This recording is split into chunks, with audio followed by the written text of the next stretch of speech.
Our second reading comes to us from the book of Acts, chapter 10. I'm going to start reading at verse 34, and I'm going to read on through verse 43. Let's listen now for the word of God. Then Peter began to speak to them. I truly understand that God shows no partiality, but in every nation, anyone who fears him and does what is right is acceptable to him. You know the message he sent to the people of Israel, preaching peace by Jesus Christ. He is Lord of all. That message spread throughout Judea, beginning in Galilee after the baptism that John announced. How God anointed Jesus of Nazareth with the Holy Spirit and with power. How he went about doing good and healing all who were oppressed by the devil. For God was with him. We are witnesses to all that he did, both in Judea and in Jerusalem. They put him to death by hanging him on a tree. But God raised him on the third day and allowed him to appear, not to all the people, but to us who were chosen by God as witnesses and who ate and drank with him after he rose from the dead. He commanded us to preach to the people and to testify that he is the one ordained by God as judge of the living and the dead. All the prophets testify about him that everyone who believes in him receive forgiveness of sins through his name. Thus ends this, both the reading and the hearing of this God's holy word. This is the word of the Lord. I have always loved to read books. I read books of all sorts. Science fiction, fantasy, alternate history, spy novels, really almost anything other than mysteries and romance novels. In nonfiction, I read history, anthropology, sociology, psychology, business books. Again, my tastes are widespread. But one thing I don't like to read is the newspaper. Now, for one thing, I don't like to get the printer's ink all over me. I just don't like that. You know, you thumb through the pages, it gets all over your fingers, it never comes out, it gets on every surface in your house. I just hate it. But the other thing I don't like about reading the newspaper is that almost every paper I've ever read has a line at the bottom of the column that says story continued on page 4A. So I've got to leaf back through the paper to find the rest of the story. And I'm constantly having to flip back and forth between the pages to read the paper. Now, I used to read the sports section some, if it was about a team that I cared about, or maybe I would look up a movie or a television show in the paper. But since the advent of the internet, I don't even do that. But there was one edition of one newspaper that I used to await eagerly. Like many colleges, Auburn University has, or at least they used to have, a student newspaper. It was called the Auburn Plainsman. And each year, during the first week of April, the Plainsman released an April Fool's edition of the Auburn Plainsman. Now, as you might guess, none of the stories in that paper were legitimate stories. None of the stories were real. The headlines would read things like, "Island natives in the South Pacific worship Howard Stern as a god," or "Auburn Tigers t-shirt found in Pharaoh's tomb." My personal favorite was, "Marine Corps successfully captures Panama City Beach during spring break." Almost always, there was a story attached to the headline, and at the bottom it would say, "See Marines on page 4A." Of course, you would try to turn only to discover that the page itself didn't exist, much less the story. There were even bogus ads for bogus products. The Plainsman April Fool's edition was always a lot of fun. I don't know if they still do it. I don't even know if they still publish the Plainsman, but I hope they do. It was a lot of fun. April Fool's is fun. And I guess there's a part of all of us that likes to play jokes on others. Surprise is an emotion that all of us experience from time to time. It's the strangest of all emotional responses if you think about it, because it isn't uniformly negative or positive.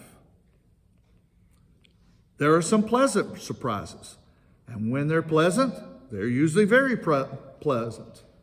And there's some unpleasant surprises, and they can be very unpleasant. But there is at least one surprise, one giant April Fool's surprise that God plays on all of us. It's a surprise with cosmic implications, and as improbable as it may sound, it's no joke. In fact, as we will see in a moment, it isn't just one surprise, but many surprises wrapped into one. And every one of the surprises is detailed in this passage from Acts. Now, just prior to this story that I read to you from Acts 10, Acts 10 tells the story of a vision that Peter has. And in the vision, Peter is tempted to eat any number of things that are considered unclean according to the Jewish dietary laws. And when Peter refuses, he is told never to call anything made by God unclean. Now, at the conclusion of the vision, he is instructed to go to a certain house and greet a man named Cornelius, who is a Gentile. Cornelius has had a vision of his own, and he's been instructed to come to this house to meet Peter. This is where we pick up the story and discover the first of many surprises.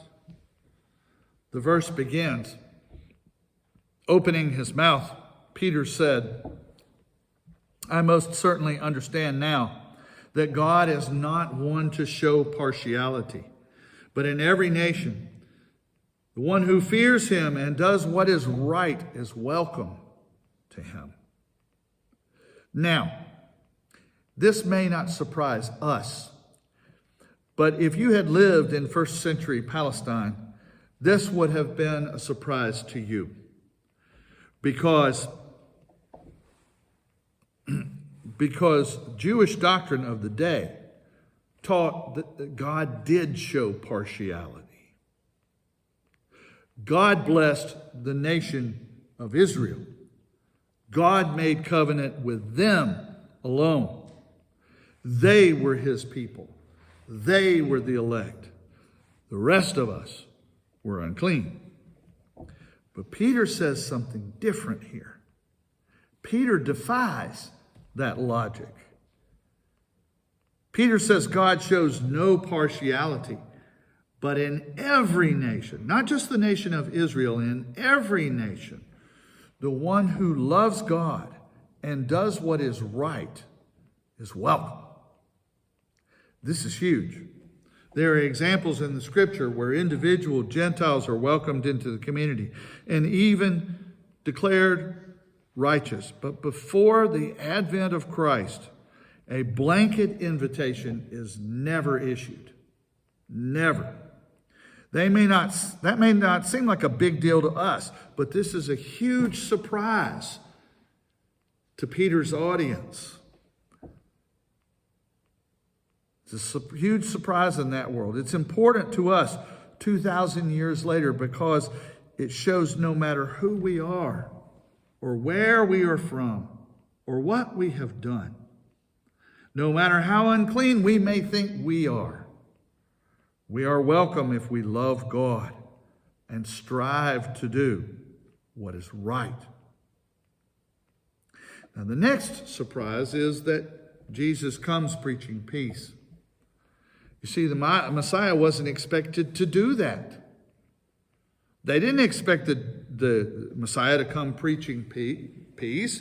Quite the contrary. The Messiah was supposed to be a conqueror, a revolutionary who would restore the dynasty of King David. But Jesus doesn't do that. Jesus doesn't do that. He is neither a general nor a political figure. Yet this king who conquers nothing except the human heart and sits on a throne no one save the throne of no one, save the one given by the Father in heaven, is the Lord of all. That's a big surprise. And the next thing we are told is that Jesus was anointed by the Holy Spirit and with power. This is surprising because from the point of view of the person in the street, there's nothing particularly special about Jesus. It surely surprised everyone that a carpenter from Nazareth, of all places, turned his back on even that modest station in life and became a prophet. Prophets lived hard lives. They often lived on the verge of poverty. As such, he would have had next to no social currency. So it's surprising to hear that God would anoint such a person, and yet that's exactly what happens. Now, this tells us two things. It reinforces the notion that God can choose us no matter who we are. That, in fact, God chooses us based on factors different from those the world would use, from those we would use. He doesn't choose based on money or power or genes. Doesn't choose based on fame. Doesn't change based on anyone's inherent goodness. He chooses based on the heart. That means God could choose any of us. God could choose all of us. Anyone can be a messenger from God.